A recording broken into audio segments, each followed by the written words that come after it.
Do not delay nikah unnecessarily. Once nikah is ready, the two parties are happy, get that nikah done. So that any relation that happens between them thereafter happens in a way that is permissible. Remember that. Sometimes people say, no, my daughter is engaged. Brother, 3 years later, your daughter, no, she's engaged. I say, but brother, 3 years have passed. She had 2 abortions in the process. Do you know that? I'm not joking. I'm serious. My parents, you don't know what we know. They come to us for help when they cannot talk to you. I know. We cry when we see the children of the good people. Sometimes people we know. And they come to us, you know what, I have this problem and that problem. But sister, you are engaged to the man. How could this have happened? You know, my father told me you cannot marry now, you are still studying. My, Allahu Akbar. May Allah forgive us, really. Brothers and sisters, open your eyes. See what is going on. Ask the people what is happening. If you think we are not living in an era of hypersexuality, you are dreaming. You are dreaming. You are living in a dream world. We are living in the dirtiest society up to this age. There has never ever been a more hypersexual society than ours. Believe me, everything out there is about sex. And I'm saying this because I have to fulfill my duty as a scholar of Islam, to explain to the people what is going on out there and how we are heading in the wrong direction because we are living with blinkers. We don't even know what's happening. Ask your children in the universities what's going on. If you have a good link with them, they will inform you. Ask them. Tell them what is happening, or ask what is happening in the malls or in the shopping centers or at the workplace. You know, you can be the best and the most pious.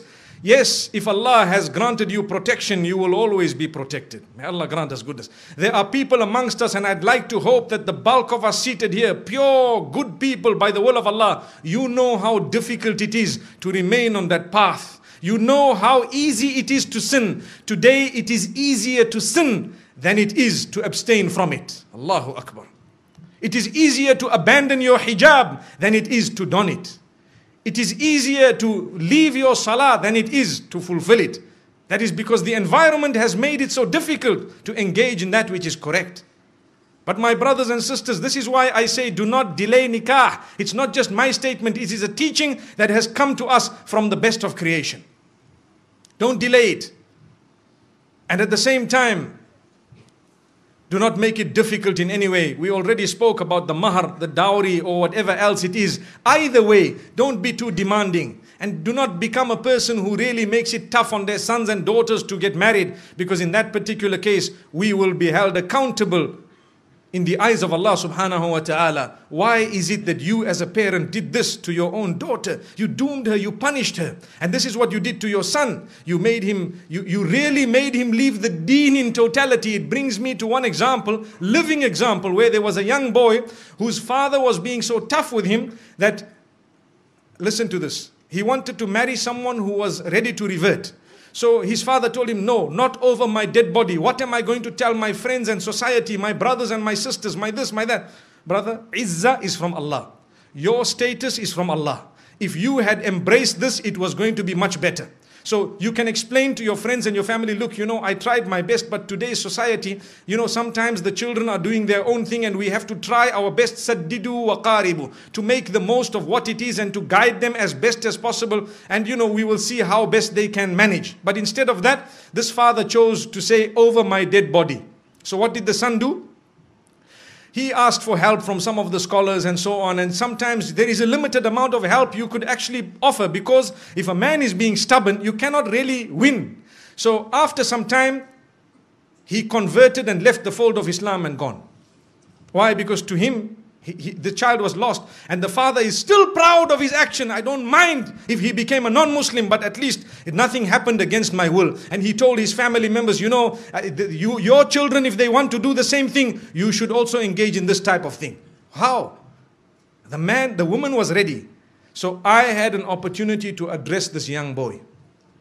And when I spoke to him, he told me something that is really a question of the age. When I say question of the age, I mean sometimes the mind starts asking these questions.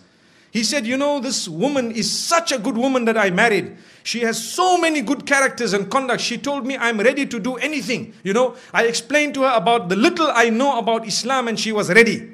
And then what happened is, when my father and my parents said no and everybody disagreed and they, you know, the mother, he says my mother didn't really mind, but she has to follow what my father says.